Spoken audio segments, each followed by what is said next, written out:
தனுஷ்கோடிக்கு ரயில் எண் 653 பயணம் செய்த பயணிகளுக்கு நடந்தது என்ன? புயலுக்கு நடுவே நள்ளிரவில் பாம்பன் பாலத்தில் சென்ற ரயிலுக்கு என்ன ஆனது தெரியுமா? கடந்த 63 ஆண்டுகளுக்கு முன் நடந்த ஒரு ரயில் விபத்தில் அந்த ரயில் முழுவதும் கடலில் மூழ்கியது. இந்த சோகமான நிகழ்வு மனித தவறுகளால் ஏற்பட்டது அல்ல, இயற்கை சீற்றத்தால் ஏற்பட்டது. வங்காள விரிகுடா கடலில் உள்ள அந்தமான் மற்றும் நிகோபார் தீவுகளில் அந்தமானுக்கு தெற்கே ஒரு புயல் தாக்கும் ஆபத்து இருந்ததாக 1964ஆம் ஆண்டு டிசம்பர் 15 அன்று வானிலை ஆய்வு மையம் ஒரு எச்சரிக்கையை வெளியிட்டது. அந்த அறிவிப்பு வெளியிடப்பட்ட நாளில் இருந்தே பலத்த காற்று வீசத் தொடங்கியது மட்டுமல்லாமல் மழையும் பெய்யத் தொடங்கியது. பின்னர் அந்த புயல் தென்னிந்தியாவை நோக்கி நகர்ந்தது.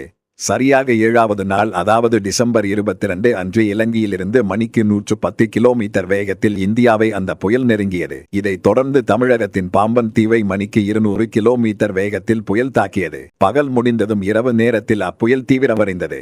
ஆனால் புயல் தாக்கியதற்கு முன்னரே பாம்பன் தீவில் உள்ள தனுஷ்கோடி ரயில் நிலையத்தில் பயணிகளின் எண்ணிக்கை மிகவும் அதிகமாக இருந்தது. புயல் எச்சரிக்கையை அடுத்து ஏராளமான பொதுமக்கள் பாம்பன் தீவை விட்டு வெளியேறி வேறு இடங்களில் உள்ள வீடுகளுக்கு செல்ல முயன்ற நிலையில் சிலர் பாம்பனில் உள்ள வீடுகளை வெட்டி பாதுகாப்பான பகுதிகளுக்கு செல்ல முயன்றனர். அது 1964ஆம் ஆண்டு.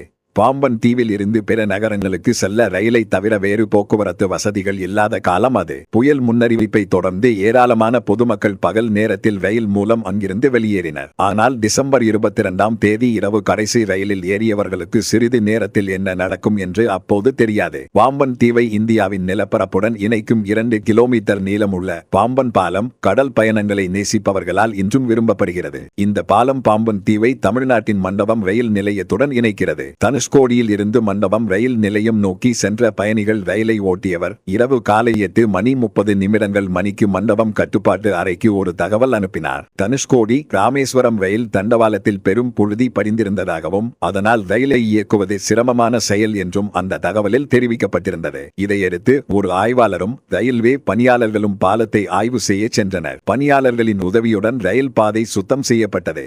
ஏனெனில் பாம்பன் தனுஷ்கோடி பயணிகள் ரயில் அந்த வழியாகத்தான் இரவு நேரத்தில் செல்ல வேண்டும். அதற்கு அடுத்த நாள், அதாவது டிசம்பர் 24ஆம் தேதிக்குள் புயலின் தாக்கம் முற்றிலும் குறைந்திருந்தது.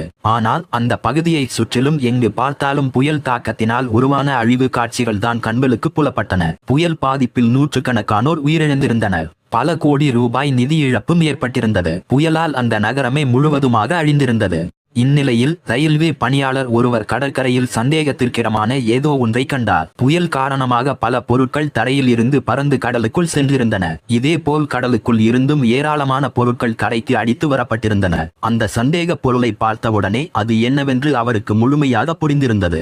தான் பார்த்ததை அந்த ரயில்வே பணியாளர் உடனடியாக மேலதிகாரிகளிடம் தெரிவித்தார். இதையடுத்து ரயில்வே அலுவலர்கள் சம்பவ இடத்துக்கு சென்று பார்த்தபோது அது காணாமல் போன ரயிலின் ஒரு பகுதி என தெரியவந்தது. ஏற்கனவே 24 மணி நேரம் கடந்துள்ள நிலையில் அந்த ரயிலுக்கு என்ன ஆனது, ரயிலில் பயணம் செய்த 130 பயணிகளின் நிலை என்ன என்பது குறித்த விவரங்கள் யாரிடமும் இல்லை. பின்னர் ரயிலின் உடைந்த பாகங்களை கண்டுபிடித்த அலுவலர்கள் சூறாவளியுடன் கூடிய பலத்த மழை காரணமாக ரயில் கடலில் கவிழ்ந்து விட்டதாகவும் அதில் பயணம் செய்த 130 பயணிகளில் யாரும் உயிர் பிழைத்திருக்கவில்லை என்றும் உறுதிப்படுத்தினர். அன்று இரவு ரயில் புறப்பட்ட போது அதில் பயணம் செய்த பயணிகளின் எண்ணிக்கையை கணக்கிடும் பணி பாம்பன் ரயில் நிலையத்தில் மேற்கொள்ளப்பட்டது. ஆனால் வழக்கமாக ரயில்களில் பயணிப்பவர்களின் எண்ணிக்கையை நாங்கள் கணக்கிடுவதில்லை. இருப்பினும் அந்த வேலையை அன்று செய்ய சொன்னார்கள் என்று ஸ்டேஷன் மாஸ்டர் விசாரணை குழுவிடம் கூறியிருந்தார். இந்த ரயில் விபத்து குறித்து விசாரணை நடத்த மத்திய ரயில் மற்றும் விமான போக்குவரத்து துறை ஒரு விசாரணை குழுவை அமைத்தது. ஏன் அன்று பயணிகளின் எண்ணிக்கையை கணக்கிட்டார்கள் என்ற கேள்வி எழுந்த போது பயணிகளின் எண்ணிக்கை குறைவாக இருந்தால் ரயிலை ரத்து செய்ய நினைத்தார்கள் என்று ஸ்டேஷன் மாஸ்டர் பின்னர் தெரிவித்திருந்தார். ஆனால் அந்த ரயிலின் 6 பெட்டிகளில் போதிய எண்ணிக்கையிலான பயணிகள் இருந்ததால் ரயிலை இயக்க வேண்டிய தேவை ஏற்பட்டுள்ளது.